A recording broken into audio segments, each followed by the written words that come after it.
This is Wild Chronicles. I'm Boyd Matson.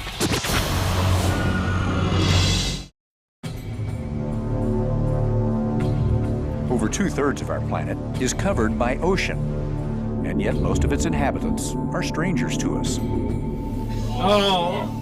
Scientists may have identified only a tiny percentage of the world's marine species. But now, researchers and volunteers from around the globe are counting on an unprecedented project to discover more. Called the Census of Marine Life, it's an attempt to assess marine biodiversity, past, present, and future.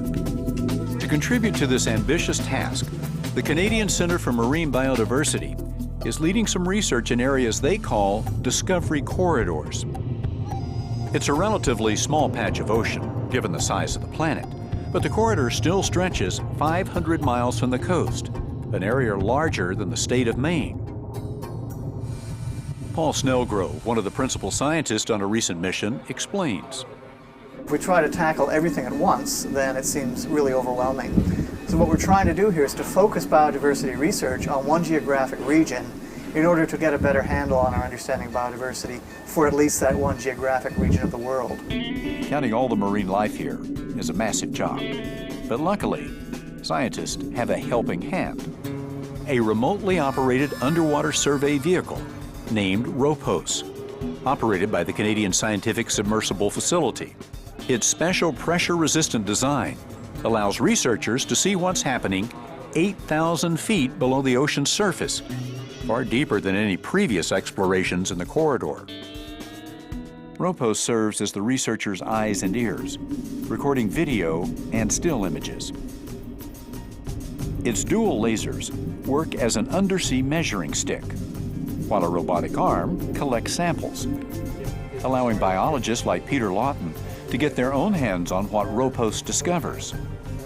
I can do the same kind of work that I would do myself, either walking along shore, collecting individual organisms as I did as a child. I can do that now with these technologies in deep water environments. ROPOS is a well-equipped robot with tools that vacuum, snip, and dig into the ocean floor.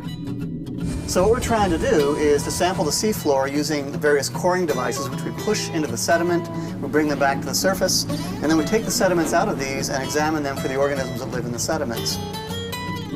ROPOS is also giving us a better understanding of how much of an impact humans have on life far beneath the ocean's surface.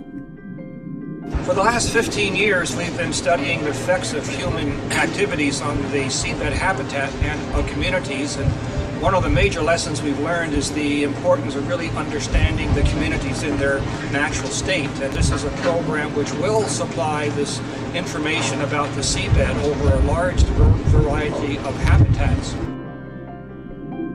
By taking a close-up, detailed look at one small part of our vast oceans, scientists hope not only to learn how to protect the species we know about, but also those yet to be discovered.